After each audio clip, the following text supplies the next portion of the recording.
ठाकुर साहब ने अपनी बेटी माला की शादी में बहुत सारा दहेज दिया था, क्योंकि उनकी बेटी दिमाग से थोड़ी कमजोर थी। वो भले ही शरीर से बड़ी थी, पर दिमाग से बिल्कुल बच्ची थी। देखो पिताजी, मैंने शादी कर ली। आपने कहा था ना शादी करूंगी तो मुझे आइसक्रीम खिलाओगे, तो कहाँ है मेरी आइसक्रीम? रामू। ठाकुर का नौकर ढेर सारी आइसक्रीम लेकर वहाँ आया और दुल्हन सभी के सामने आइसक्रीम खाने लगी। ये देखकर सुमित्रा के तो होश उड़ गए। पैसों के लिए ये शादी है, कुछ दिन तो झेलना पड़ेगा। एक आध साल बाद ठाकुर जी को बोल दूंगी उनकी बेटी शादी के लायक ही नहीं है और वो अपनी बेटी को ले जाएंगे। मुझे पैसे लौटाने भी नहीं पड़ेंगे। ब्रिजेश अपनी माँ का लाडला था, जैसा माँ बोलती वो करते जाता था। खैर ब्रिजेश और माला की शादी को 6 महीने बीत गए और अब सुमित्रा ने अपना खेल शुरू किया। वो माला को सुनाने लगी, क्या पता किस मनुष्य घड़ी में मैंने ब्रिजेश का ब्याह इस मन बुद्धि से करवाया था। ये लड़की शरीर से तो बड़ी है, पर है बिल्कुल बच्ची, ना खुद समझती है ना समझाने से समझती है। अब भगवान ही मेरी इच्छा पूरी कर सकता है। कौन सी इच्छा? पोता पोती को देखने की। तुझे तो पता ही नहीं कि बच्चे कैसे देते हैं। अब आप ही बता दो ना सासू माँ, बच्चे कैसे आते हैं? हे भगवान, अब मैं समझाऊं? ये सब सुनने से पहले तो उठा लेता भगवान, उठा ले मुझे। अरे बताओ ना सासू माँ, बच्चे कहाँ से आते हैं? बाजार में मिलते हैं, जा खरीद ला। बस इतना ही ना? मैं अब भी बाजार जाती हूँ और आते आते एक बच्चा खरीद लाऊंगी। माला ने अपनी अलमारी से सोने के सिक्कों की पोटली उठा ली और बच्चा खरीदने के लिए निकल पड़ी। वो बाजार पहुंची। यहाँ बच्चे कहाँ मिलते होंगे? एक काम करती हूँ, किसी को पूछ लेती हूँ। माला वहाँ खड़ी एक औरत के पास गई। अरे दीदी, यहाँ बच्चे कहाँ मिलते हैं? किसके बच्चे? किसके क्या? इंसान के बच्चे। इंसान के बच्चे? तू क्या करेगी उनका? मुझे इंसान के बच्चे खरीदने हैं। क्या पागल हो गई है क्या? भाग यहाँ से। पता नहीं कहाँ कहाँ से पागल आ जाते हैं। निकल वरना पीट पीट कर तेरा बुरा हाल कर दूंगी। भाग यहाँ से। उस औरत ने माला को पागल समझकर भगा दिया। माला आगे बढ़ी। आगे उसने देखा कि एक दुकान पर गाय का बछड़ा और बकरे के बच्चे थे। माला उस दुकानदार के पास गई। भैया, क्या तुम इंसान के बच्चे भी बेचते हो? नहीं नहीं, ये क्या बकवास कर रही हो?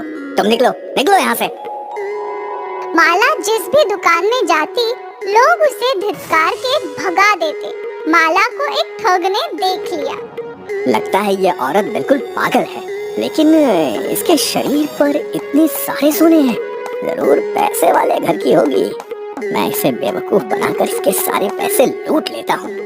ठग ने अपना रूप बदला और एक साधु का भेष धारण कर लिया और माला के पास आ गया। अलौट निरंजन, अलौट निरंजन, अलौट निरंजन, अलौट निरंजन। पुत्रे, तुम्हें एक बच्चा चाहिए ना? हाँ बाबा, क्या आप मुझे बच्चा दे सकते हो? हाँ, मेरे पीछे आओ। माला उस साधु के पीछे चलने लगी। साधु माला को अपने साथ जंगल की ओर ले गया। जंगल में वो एक बड़े से पेड़ के नीचे बैठ गया।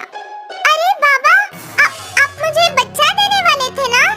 हाँ पुत्री, पर बच्चा खरीदने के लिए तुम्हारे पास पैसे हैं क्या? हाँ, है ना, मेरे पास पोटली भर के सोने के सिक्के हैं। माला ने साधु को सोने के सिक्कों की पोटली दिखाई, जो देखकर उसकी आंखें चौंधिया गई। बस इतना सोना? मेरे पास तो इतना ही है। इतने में तो बस इंसान का अंडा आएगा। मुझे चलेगा, अंडा फोड़कर बच्चा निकलेगा ना? हाँ, पर इंतजार करना होगा। ठीक है, चलेगा। तुम यहीं रुको, मैं इंसान का अंडा लेकर आता हूँ। वो ठग साधु पेड़ के पीछे गया। बड़े से पेड़ के पीछे उसने पहले से तरबूज को सफेद रंग देके रखा था। वो ठग सफेद तरबूज को लेके उठा लाया और उसने वो सफेद तरबूज माला को दे दिया। इतना बड़ा अंडा? हाँ, इंसान का अंडा है, ये बड़ा तो होगा ही ना। हाँ हाँ, ये लीजिए। माला ने उस साधु को सोने के सिक्कों की पोटली दे दी और अंडा लेकर चलने लगी। संभल कर जाना, रास्ते में अंडा गिरा मत देना। मैं ध्यान से जाऊंगी। माला वहाँ से निकल गई। अब मेरा भी बच्चा होगा। ये इंसान का अंडा फूटेगा और इसमें से एक बच्चा पैदा होगा। वो बच्चा लड़का होगा या लड़की, चाहे जो भी हो, वो मेरा बच्चा होगा और सासू माँ की इच्छा भी पूरी हो जाएगी। रास्ते में माला को एक बड़ा मंदिर दिखा।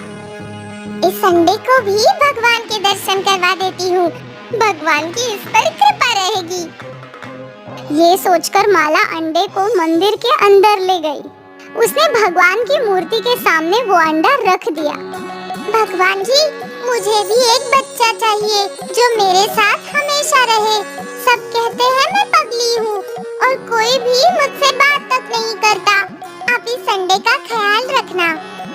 माला अंडे को वहीं छोड़कर प्रसाद खाने चली गई। उसके जाते ही कुछ चमत्कार हुआ और भगवान जी की मूर्ति से एक रोशनी निकली और उस सफेद तरबूज पर पड़ी। कुछ देर बाद माला वहाँ लौटी और वो अपना अंडा उठाकर अपने घर की ओर चल पड़ी। सासू माँ, मैं इंसान का अंडा ले आई। अब मेरा भी बच्चा होगा जो आपको दादी बोलेगा। अरे बेवकूफ, ये क्या ले आई? भला इंसान का अंडा होता है क्या? होता है। मुझे एक अंडा एक साधु बाबा ने दिया है और बोला है इसका ख्याल रखना। पागल कहीं की, चल ठाकुर साहब को तेरा कारनामा दिखाता हूँ। सुमित्रा और ब्रिजेश माला और उसके अंडे को ठाकुर साहेब के पास ले आए। आप ही देखिए क्या कारनामा करके आई है आपकी बेटी। बच्चे के लिए कह रही थी, अब ये इंसान का अंडा लेकर आई है। बोलती है इसमें से बच्चा निकलेगा। ठाकुर साहेब शर्मिंदा थे। बेटा ये क्या है? इंसान अंडे से थोड़ी ना निकलता है। पिताजी, निकलेगा। इस अंडे में से बच्चा जरूर निकलेगा। ऐसा कैसे हो सकता है? होगा, ये अंडा फूटेगा और इसमें से बच्चा निकलेगा, मेरा बच्चा। माला ऐसा बोल ही रही थी कि अचानक अंडे में दरार आ गई और अंडा फूट गया और तेज रोशनी के साथ बच्चे के रोने की आवाज सुनाई देने लगी।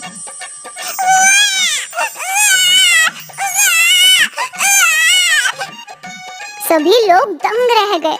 उस अंडे के अंदर सच में एक बच्चा था। मेरा बच्चा! देखो पिताजी, मेरा बच्चा! मैंने कहा था ना, मेरा बच्चा अंडा फोड़कर बाहर निकलेगा। देखो! ठाकुर साहब, ब्रिजेश, सुमित्रा और बाकी सभी लोगों को अपनी आंखों देखी पर यकीन ही नहीं हो रहा था। ये भगवान का चमत्कार ही था कि अंडे से बच्चा निकला था। माला को वो बच्चा भगवान जी ने उपहार स्वरूप दिया था, उसके अकेलेपन को खत्म करने के लिए। अंडे से बच्चा निकलना असंभव था, पर जो खुद लोगों ने देखा उसे अनदेखा करना भी असंभव था। आखिर लोगों ने मान ही लिया कि इंसान का अंडा भी होता है।